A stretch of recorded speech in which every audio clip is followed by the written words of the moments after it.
जो हम लोग लिटरेरी टर्म वाले मल्टी चॉइस कर रहे थे, पिछले भाग में आप लोगों ने 1 से 60 तक देखा, 98 पेज से 101 पेज तक देखा। आज 61 से उसके आगे देखते हैं जहाँ तक हो जाए। 61वां क्वेश्चन कह रहा है, who was the father of poetry in English literature. अंग्रेजी साहित्य में, या मैं ये कहूँ अंग्रेजी साहित्य में कविता का पिता किसे, जनक किसे माना जाता है, तो जोफ्री चासर को माना जाता है। 62वां क्वेश्चन है, द वॉर ऑफ रोजेस टूक प्लेस ड्यूरिंग द पीरियड। जो गुलाबों का युद्ध था, वॉर ऑफ रोजेस, ये किस अवधि के दौरान हुआ था, तो ये 1455 से 1485 के बीच में हुआ था। 1455 से 1485 की बीच में हुआ था। 63वां क्वेश्चन है, John Wycliffe is called. John Wycliffe कहे जाते हैं, तो ये मॉर्निंग स्टार ऑफ रिफॉर्मेशन के मॉर्निंग स्टार कहे जाते हैं। रोमांटिसिज्म के नहीं मॉर्निंग स्टार हैं, ना ही क्लासिसिज्म के हैं और ना ही रिनेसा के हैं। ये मॉर्निंग स्टार ऑफ रिफॉर्मेशन हैं। 64वां क्वेश्चन है, स्पेंसर को कवि का कवि कहा गया। स्पेंसर को कवियों का कवि कहा गया। जो ये स्पेंसर साहब थे, स्पेंसर, इनको कवियों का कवि कहा गया। तो ये किसने कहा, Spenser has been held as poets poet. किसके द्वारा, चार्ल्स लैम्ब के द्वारा। किसके द्वारा, चार्ल्स लैम्ब के द्वारा। 65वां क्वेश्चन है, किंग जेम्स बाइबल का पहला अधिकृत संस्करण प्रकाशित हुआ। King James, the first authorise version of king James Bible appeared in. तो पहला किंग जेम्स बाइबल का पहला अधिकृत संस्मरण प्रकाशित हुआ 1611 में। कब हुआ, 1611 में प्रकाशित हुआ। ये तो हुआ 65वां क्वेश्चन। 66वां क्वेश्चन है, चार्ल्स द्वितीय की पुनर्स्थापना, the restoration of Charles second टूक place. Restoration, RESTORATION, restoration Charles second टूक प्लेस इन 1660 में। ये दोबारा से स्थापित हुआ, चार्ल्स द्वितीय 1660 में। अगला 67वां क्वेश्चन है, the theatres were reopened in 66 when were the closed last. Reopened हुए थिएटर, फिर से चलने लगे थिएटर 1660 में। ये बंद कब हुए थे पिछली बार, तो बंद हुए थे 1642 में। कब बंद हुए थे, 1642 में। ये बंद कर दिए गए थे 1642 में और रीओपेंड हुए 1660 में। 67वें क्वेश्चन के बाद में 68वां क्वेश्चन है, who is best known as the founder of the Tatler. TATLER कह रहा है, द टैटलर के संस्थापक के रूप में कौन जाना जाता है। तो टैटलर की स्थापना जो की थी वो रिचार्ड स्टील ने की थी। Richard steel, STEELE, Richard steel ने की थी। 69वां है, डॉक्टर जॉनसन की the dictionary of the English language. Doctor Johnson साहब की dictionary of the English language कब प्रकाशित हुई, ये 15 अप्रैल 1755 को प्रकाशित हुई थी। कौन, डॉक्टर जॉनसन की the dictionary of the English language. 17वां क्वेश्चन है, रानी विक्टोरिया का राज्याभिषेक कब हुआ। The accession of ACCESSION, accession of queen Victoria took place. तो रानी विक्टोरिया का एसेसन कब हुआ, तो 1837 में रानी विक्टोरिया का राज्याभिषेक हुआ, 1837 में। 71वां क्वेश्चन है, सैमुअल लैंगहॉर्न क्लेमेंस ने किस छंद का छद्म नाम से लिखा। Samuel Langhorne, Samuel Langhorne, LANGHORNE, Samuel SAMUEL, Samuel Langhorne Clemens, Clemens CLEMENS, Clemens जो है किस छद्म नाम से लिख रहे थे, तो ये इनका छद्म नाम था Mark Twain, MARKTWAIN, mark Twain के नाम से, छद्म नाम से इन्होंने लिखना स्टार्ट किया। अच्छा, एरिक ब्लेयर के छद्म नाम से किसने लिखा, मतलब किसने अपना नाम लिखा Eric Blair. ERIC, Eric Blair, BLAIR। Eric Blair के नाम से किसने लिखा? तो ये जॉर्ज ऑरवेल ने लिखा, George Orwell, ORWELL, George Orwell. William Sydney porter ने किस छद्म नाम से लिखना? मतलब जो जॉर्ज ऑरवेल थे इनका छद्म नाम था, क्या था? Eric Blair. जो सैमुअल लैंग हॉर्न क्लेमेंस, इनका छद्म नाम था मार्क ट्वेन। 73वां क्वेश्चन है, William Sydney Porter, PORTER, William Sydney, SYDNEY, Sydney Porter, इन्होंने किस छद्म नाम से लिखा? तो ओ हेनरी, ओ हेनरी जो नाम है इनका, विलियम सिडनी पोर्टर ने किस छद्म नाम से लिखा? ओ हेनरी। 74वां है, who popularize the term lost generation. कह रहा है कि जो ये लोस्ट जनरेशन है, LOST, लोस्ट जनरेशन, ये किसने पॉपुलराइज किया? तो ये हेमिंगवे ने पॉपुलराइज किया। इसका लोकप्रिय किसने बनाया लोस्ट जनरेशन को? हेमिंगवे ने। 75वां है, पुलित्जर पुरस्कार किसके द्वारा प्रदान किया जाता है? तो जो ये पुलित्जर पुरस्कार है, PULITZER, पुलित्जर पुरस्कार जो है ये अवॉर्डेड किया जाता है कोलंबिया यूनिवर्सिटी न्यूयॉर्क द्वारा, कोलंबिया यूनिवर्सिटी न्यूयॉर्क। 76वां है, Nobel prize for literature awarded by, Nobel prize साहित्य के लिए किसके द्वारा दिए जाते हैं? तो the Swedish Academy Norway, Swedish, SWEDISH, Swedish Academy Norway के द्वारा नोबल प्राइज फॉर लिटरेचर दिए जाते हैं। पुलित्जर प्राइज जो है कोलंबिया यूनिवर्सिटी न्यूयॉर्क में जो है वहाँ से दिए जाते हैं। नॉर्वे में स्वीडिश एकेडमी है, उसके द्वारा नोबल प्राइज फॉर लिटरेचर दिए जाते हैं। 77वां क्वेश्चन है, सर्वश्रेष्ठ मौलिक उपन्यास के लिए बुकर पुरस्कार किया जाता है। सर्वश्रेष्ठ मौलिक उपन्यास के लिए बुकर पुरस्कार प्रदान किया जाता है। The Booker prize for the best original novel is awarded by, Booker prize for the best original novel किसके, कौन देता है? तो मैन ग्रुप, कौन देता है? Man group guild hall London England, man group guild hall, GUILDHALL, guild hall London England. अगला है, इसके द्वारा दिया जाता है। 78वां क्वेश्चन है कि कच्छ के साथ तुकबंदी वाली, कच्छ के साथ तुकबंदी वाली दो पंक्तियों की एक कविता अंत में दूसरे को क्या कहा जाता है? मतलब ए वर्स ऑफ टू लाइन्स, दो लाइनों की एक काव्य है, length rhyming with each other at and is called, मतलब लास्ट में वो दोनों की लय मिल जाती है तो इसको कहते हैं कफलेट यानी दोहा, COUPLET, कॉपलेट। कोट्रेन नहीं कहते हैं, टेरजा राइमा नहीं कहते हैं, ओटवा राइमा नहीं, कॉपलेट। 79वां क्वेश्चन है, an Alexander is the last line of the, जो एलेक्जेंड्रिन अंतिम पंक्ति क्या होती है? Alexandrine, ALEXANDRINE, alexandrine is the last line of the Spenserian stanza, क्या उसको कहते हैं? स्पेंसरियन छंद को एलेक्जेंड्राइन की लास्ट लाइन कहते हैं। 80 क्वेश्चन है, the terza rima is a stanza of, terza rima stanza कितने का होता है? तो तीन लाइनी का जो होता है वो टेरजा रिमा होता है, TERZA, टेरजा rima is a stanza of 3 lines. अच्छा, स्पेंसरियन छंद में क्या होता है? स्पेंसरियन स्टेंजा जो है वो 9 लाइन का होता है, टेरजा रिमा छंद 3 लाइन का होता है, स्पेंसरियन स्टेंजा 9 लाइन का होता है।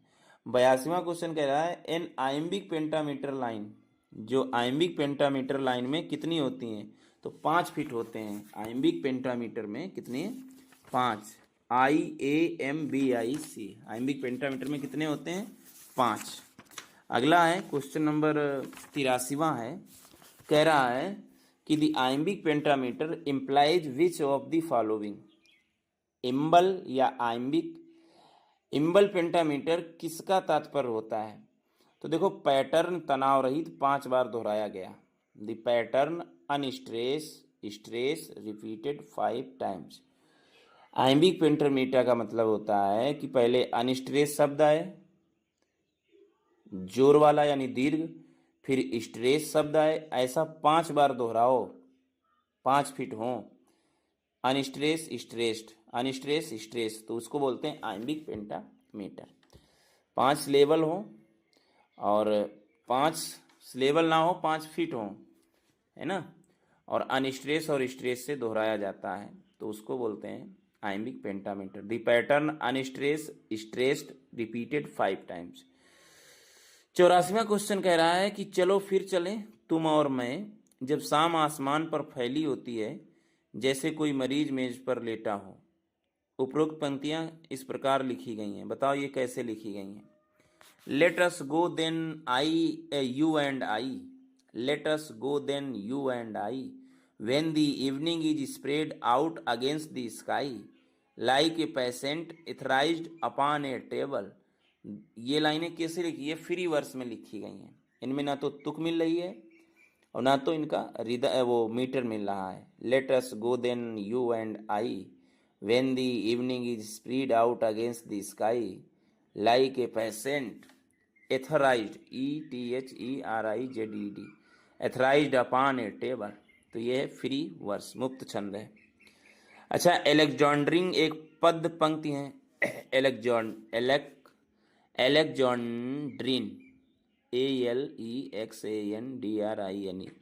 एलेक्जेंड्रिन इज ए वर्स लाइन। तो ये है एक iambic hexameter, HEXAMET। Iambic hexameter को एलेक्जेंड्रिन कहते हैं, एआम्बिक हेक्सामीटर। 86वां क्वेश्चन है, an iambus consist, IAMBUS, iambus consists of. तो ये एक बिना उच्चारण वाला शब्दांश जिसके बाद एक उच्चारण वाला शब्दांश हो। आइम्बिस, आइम्बिस में क्या होता है, एक अनएसेंटेड सिलेबल हो और उसके बाद में एक असेंटेड हो, ACCENTED, एक असेंटेड हो, उसके पहले अनएसेंटेड सिलेबल हो, तो उसको आइम्बस बोलते हैं। क्या बोलते हैं, इम्बस बोलते हैं। ए बिना उच्चारण वाला शब्दांश जिसके बाद एक उच्चारण वाला शब्दांश हो। 86वें के बाद में 87वां है ब्लैंक वर्स। ब्लैंक वर्स क्या होता है, जिसको रिक्त पद बोलते हैं। ब्लैंक वर्स मतलब रिक्त पद बोलते हैं। देखिए, ब्लैंक वर्स जो होता है अनराइम्ड आइम्बिक पेंटामीटर होता है, UNRHYMED, unrhymed iambic pentameter blank verse होता है। 88 है मुक्ति छंद, free verse. Free verse is poetry. तो फ्री वर्स पोट्री है confirming to no regular metre. Free verse बोलते हैं, इसमें कोई रेगुलर मीटर नहीं होता है। 88 क्वेश्चन है, नियमित मीटर ना होने की पुष्टि, यही मुक्ति छंद है, confirming to no regular metre. 88 कह रहा है विवोल्फ, BEOWULF। विवोल्फ क्या है, विवोल्फ फर्स्ट ओल्ड इंग्लिश इपिक है, पहला अंग्रेजी उपन्यास, प्राचीन अंग्रेजी उपन्यास, तो इसको बोलते हैं विवोल्फ। 89 के बाद 90 वाला क्या कह रहा है, 90 में क्वेश्चन नंबर 90 कह रहा है कि मुझे मेरा धर्म मिल गया था, मेरे लिए किताब से ज़्यादा महत्वपूर्ण कुछ नहीं था, मैं पुस्तकालय को मंदिर की तरह सजाता हूँ, या किसने कहा था। I had found my religion, मुझे मेरा धर्म मिल गया था। Nothing seemed more important to me than a book, मेरे लिए किताब से ज़्यादा महत्वपूर्ण कुछ नहीं था। I saw the library as a temple, मैं पुस्तकालय को मंदिर की तरह सहेजता हूँ, देखता हूँ। I had found my religion, nothing seemed more important to me than a book, I saw the library as a temple. ये कहा था Jean Paul Sartre, Jean Paul Sartre साहब ने, JEAN, Jean Paul, PAUL, Jean Paul Sartre, SARTRE। Jean Paul Sartre साहब ने ये कहा है कि I had found my religion, nothing seemed more important to me than a book, I saw the library as a temple. Jean Paul Sartre, बहुत अच्छा quotation कहा ये, जीन पॉल सार्थ, SARTRE। 91वां क्वेश्चन है, oh this love that makes the world go round. Oh या प्यार है जो दुनिया को घुमाता है। Oh this love that makes the world go round. या किसने कहा? ये लुइस कैरोल साहब ने कहा। LWISCARROL, लुइस कैरोल साहब कहते हैं, ओ दिस लव या प्यार है, this love that makes the world go round, जो दुनिया को घुमाता है, या प्यार है। 92वां क्वेश्चन है कि सभी खुश परिवार एक जैसे होते हैं और हर दुखी परिवार अपने तरीके से दुखी होता है। Happy families are all alike, सभी खुशी परिवार एक जैसे होते। Every unhappy family is unhappy in its own way, और जितने दुखी परिवार होते हैं वो अपने तरीके से दुखी होते हैं। यह किसने कहा? तो ये कहा है लियो टॉलस्टॉय ने, LEOTOLSTOY। लियो टॉलस्टॉय कहते हैं, देखो लुइस कैरोल कहते हैं, ओ यह प्यार है जो दुनिया को घुमाता है, ये लुइस कैरोल की लाइन है। ये जीन पॉल सार्त्र ने कहा है, मुझे मेरा धर्म मिल गया, मेरे लिए किताब से ज़्यादा महत्वपूर्ण कुछ नहीं था और मैं पुस्तकालय को मंदिर की तरह सहेजता हूँ। फिर 92वां कह रहा है, लियो टॉलस्टॉय कहते हैं, सभी खुश परिवार एक जैसे होते हैं और हर दुखी परिवार अपने तरीके से दुखी होता है। All happy families are all alike, every unhappy family is unhappy in its own way. 93वां क्वेश्चन है, सभी जानवर समान हैं लेकिन कुछ जानवर दूसरों की तुलना में अधिक समान हैं। All animals are equal, EQUAL, all animals are equal but some animals are more equal than others. ये कहा है जॉर्ज ऑरवेल ने, GEORGE, George Orwell, ORWELL। All animals are equal but some animals are more equal than others, सभी जानवर समान हैं लेकिन कुछ जानवर दूसरों की तुलना में अधिक समान है। यह कहा है जॉर्ज ऑरवेल साहब ने। किसने कहा है? ऑरवेल।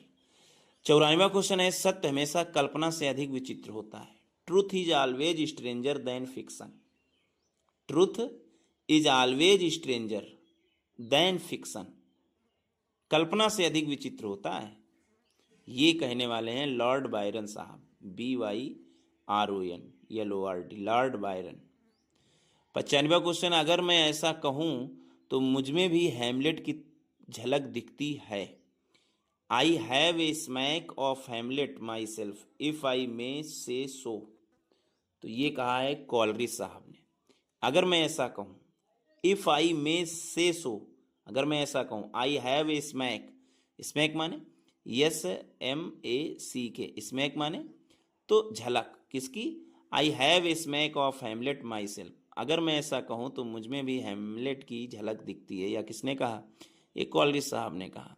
96वां क्वेश्चन है, if God did not exist, अगर ईश्वर नहीं निकाल रहा है किसी समस्या से, तो it would be necessary to invent him, तो फिर क्या करो? यही आवश्यक होगा कि हम उसमें इन्वेंट करें।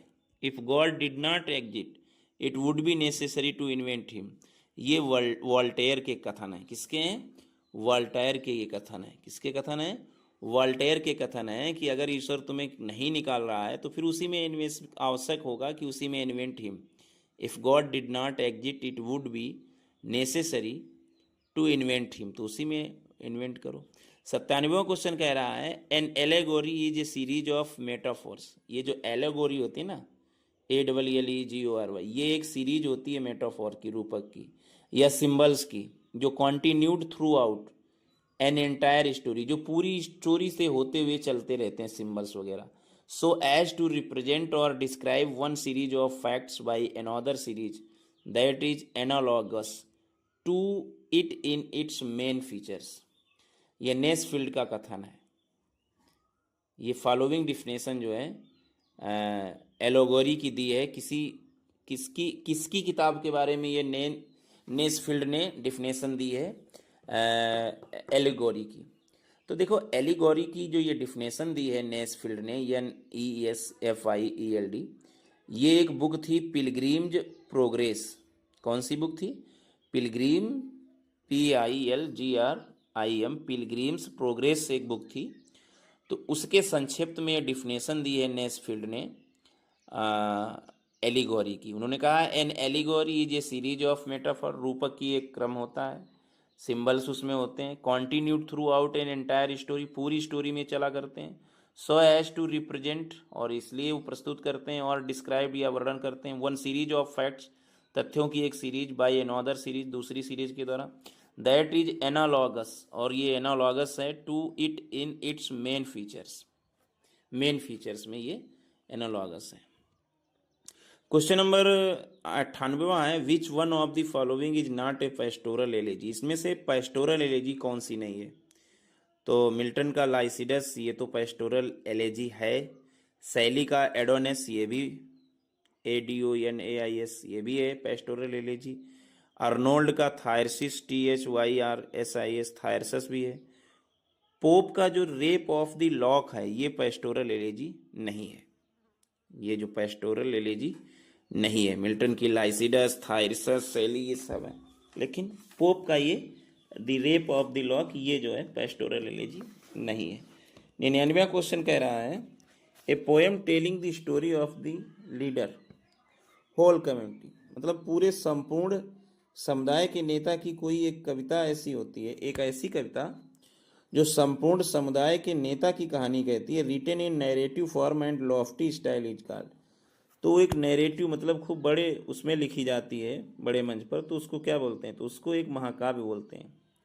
ए poem telling the story of the leader of the whole community written in a narrative form and lofty style is called. ऊंची स्टाइल में, नैरेटिव में एक किसी लीडर, कम्युनिटी के लीडर की कहानी लिखी जाती है, उसको एपिक बोलते हैं, महाकाव्य बोलते हैं। क्वेश्चन नंबर 100 कह रहा है कि उस रोमन सम्राट का नाम चुने जिसने 43 ईस्वी में इंग्लैंड पर विजय प्राप्त की थी। Choose the name of the Roman emperor who conquered England in 43 AD। तो वो राजा है क्लाउडियस। कौन है? Claudius, CLAUDIUS। क्लॉडियस ने जो है 43 ईस्वी में इंग्लैंड पर विजय प्राप्त की थी। 101वां क्वेश्चन है, अमेरिका में प्रतिष्ठित पुलित्जर पुरस्कार जीतने वाले पहले भारतीय लेखक थे। The first Indian author to win the prestigious Pulitzer prize. प्रतिष्ठित मतलब prestigious, PRESTIGIOUS, prestigious Pulitzer prize in the USA was. कौन थे वो? तो वो थे जम्पा लहरी। कौन थे? Jhumpa Lahiri, JHUMPALAHRI, Jhumpa Lahiri, the first Indian author to win the prestigious Pulitzer prize in the USA was. 102वां क्वेश्चन है, कमेडिया डेल आर्टे क्या है? COMMEDIA, कमेडिया डेल आर्टे क्या है? तो देखिए, कमेडिया डेल आर्टे 16वीं शताब्दी के मध्य में पेशेवर इतालवी अभिनेताओं के समूह द्वारा विकसित हास्य नाटक का एक रूप है। 16वीं शताब्दी के मध्य में पेशेवर इतालवी यानी इटालियन लोगों के द्वारा, 16वीं शताब्दी में इटालियन जो पेशेवर इटली के जो एक्टर लोग थे उनके द्वारा विकसित हास्य नाटककार का एक रूप है। A form of comic drama developed about the mid 16th century. मध्य 16वीं शताब्दी के मध्य में पेशेवर इटली के अभिनेताओं के द्वारा विकसित हास्य नाटक का एक रूप है क्या? Commedia dell'arte, COMMEDIA, commedia dell'arte. 103वां क्वेश्चन है, कह रहा है कि 1576 में James Burbage, JAMES, Burbage BURBAG, James Burbage अभिनेता रिचर्ड बर्बेज के पिता हैं। ये जेम्स बर्बेज जो हैं ये अभिनेता रिचर्ड बर्बेज के पिता। तो इनको जेम्स बर्बेज को लंदन के शॉर्डिच में पहला थिएटर बनाने के लिए लीज और अनुमति मिली। इसका नाम क्या था? मतलब जेम्स बर्बेज जो थे, जो एक्टर रिचर्ड बर्बेज के पिता थे, जो इस समय जो हीरो हैं रिचर्ड बर्बेज इंग्लैंड के, तो उनको 1576 में लीज यानी समझौता हुआ लंदन में शॉर्डिच, SHOREDITCH, शॉर्डिच। शॉर्डिच में पहला थिएटर बनाने के लिए लीज और अनुमति मिली शॉर्डिच में। तो इसका नाम क्या था? उस थिएटर का नाम था दी थिएटर। उस थिएटर का नाम ही उन्होंने लिखा था दी थिएटर। और शॉर्डिच एक स्थान है लंदन के बीच में, शॉर्डिच। तो वहाँ इनको थिएटर बनाने की अनुमति मिली, उसका नाम था दी थिएटर 1576 में। 104वां क्वेश्चन है, 29 जून 1613 को किस थिएटर में आग लग गई? ये तो बड़ा थी, ग्लोब थिएटर में ही आग लगी थी 29 जून 1613 को। 105वां क्वेश्चन है कि 1642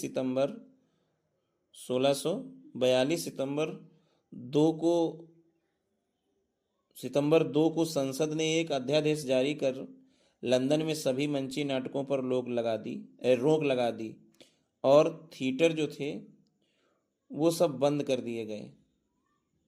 मतलब 2 सितंबर 1642 को पार्लियामेंट ने एक ऑर्डिनेंस पास किया, अध्यादेश पास किया, जिसमें सप्रेसिंग ऑल स्टेज, जोर दिया गया कि सप्रेस कर दिया all stage plays in London. London में जितने भी स्टेज प्लेज थे वो सब बंद कर दिए गए। तो थिएटर वर क्लोज, इसमें जो है थिएटर सब क्लोज, मतलब जितने भी स्टेज प्लेज थे वो भी सब लंदन में रोक लग गई और थिएटर वो भी सब बंद हो गए। 105वां क्वेश्चन हुआ। 106 क्वेश्चन कहता है किस वर्ष पुनर्स्थापना और प्यूरिटन्स की शक्ति के अंत के बाद थिएटरों को फिर से खोला गया? मतलब कौन सा वर्ष था जिसमें पुनर्स्थापना हुई और जो ये प्यूरिटन्स जो थे ये फिर पावर में आ गए और थिएटरों को फिर से खोला गया? तो in which year the restoration and the demise in the power of Puritans sees the opening of the theatres again? ये 1660 में हुआ। कब हुआ? 1660 में, चार्ल्स द्वितीय जब आ गया। 108वां क्वेश्चन है the Nobel prize in literature 2015 was awarded to? Nobel prize literature के लिए 2015 का किसको दिया गया? और उनका जो फॉर हर पॉलीफोनिक राइटिंग, उनकी पॉलीफोनिक राइटिंग के लिए, polyphonic writing a monument to suffering and courage in our time, उनका एक पॉलीफोनिक लेख था जिसका नाम था a monument, MONUMENT, a monument to suffering and courage in our time, हमारे समय में एक मकबरा संघर्ष और साहस के लिए। तो इस लेखक इस किताब के लेख के लिए, और ये किताब कैसी थी? पॉलीफोनिक थी। तो साहित्य के लिए 2015 में दिया गया नोबेल प्राइज जो था वो स्वेतलाना एलेक्सीविच को था। SVETLANA, स्वेतलाना एलेक्सीविच, ALEXIEVICH,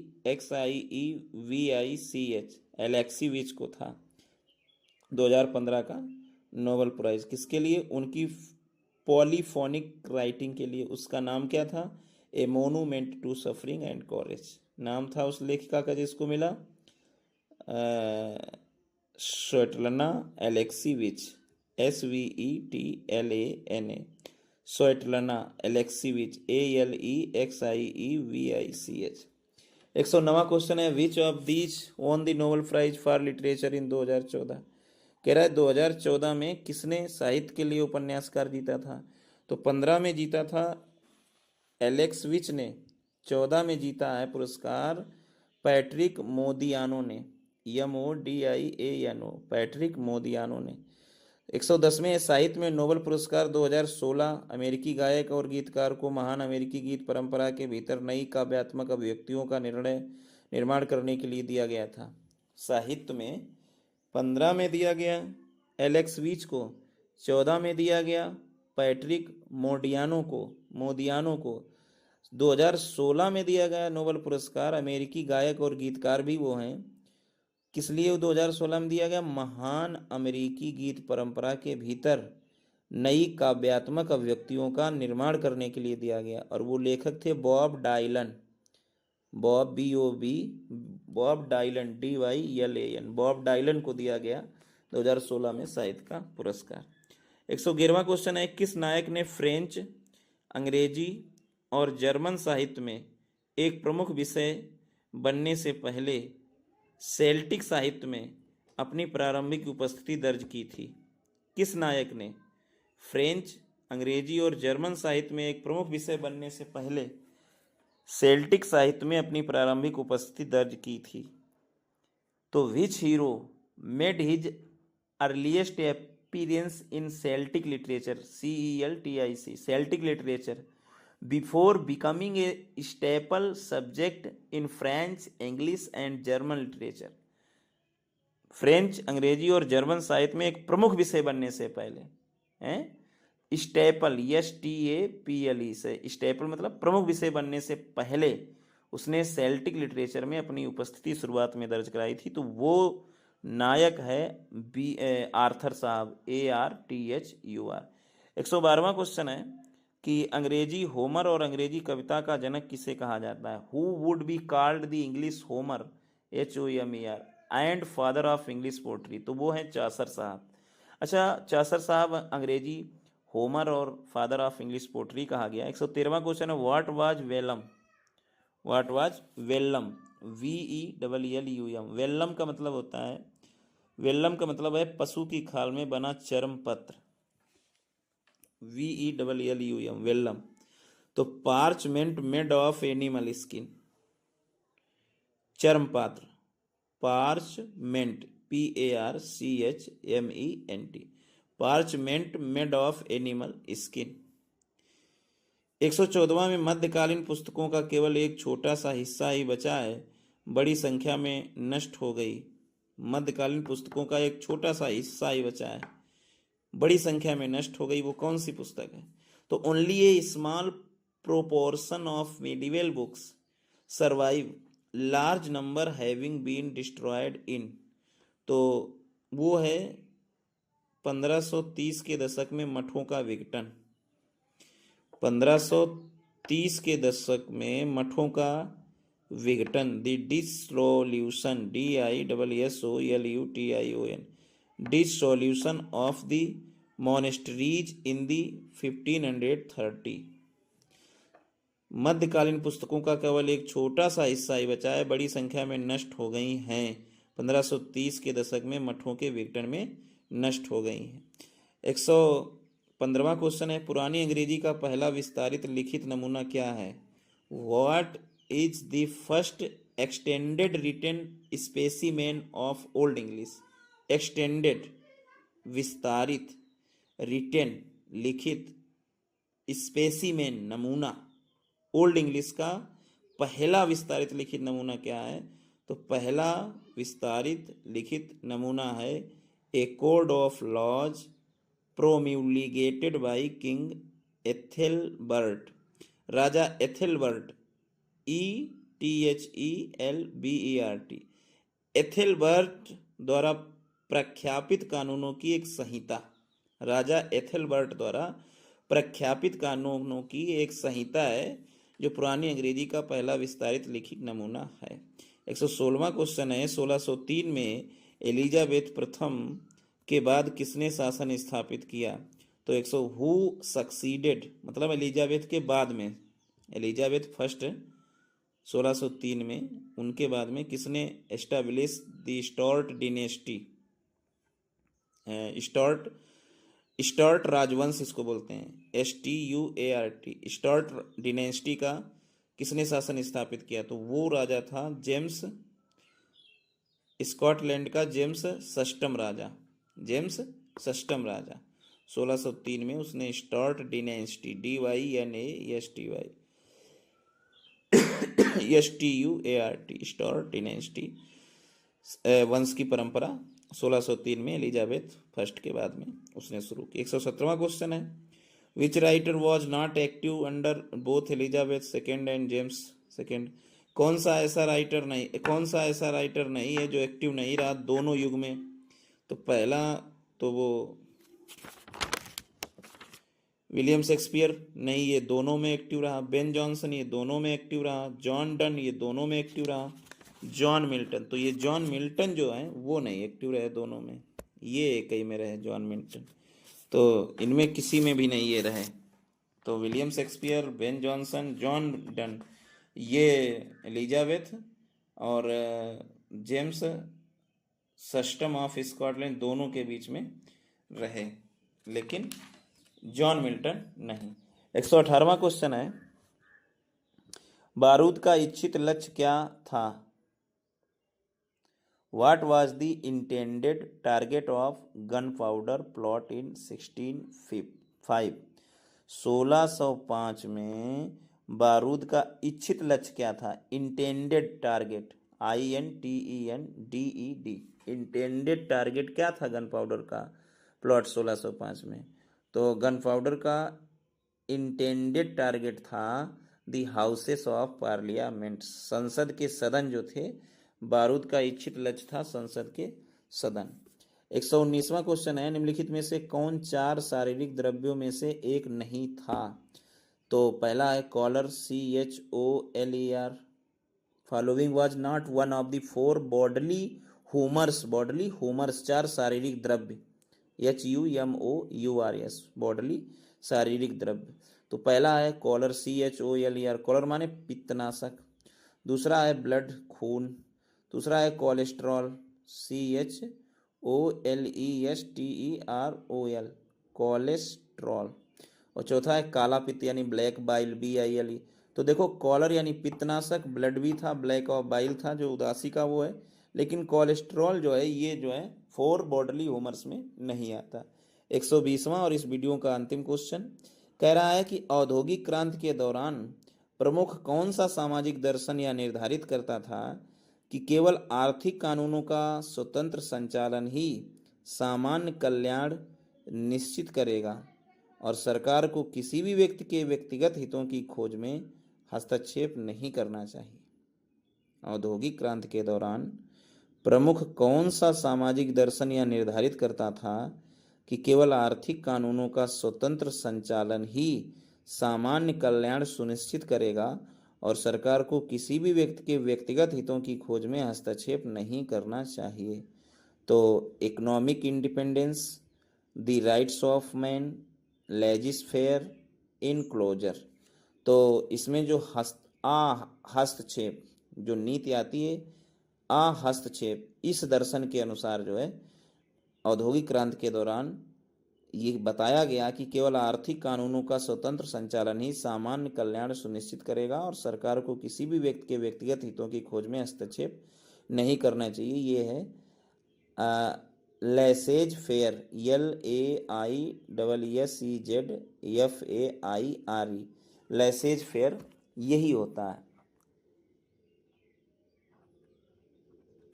तो इस तरीके से 120 क्वेश्चन हुए, बार बार इनको देखें और लाभ उठाएं। Thanks for watching and hearing my video.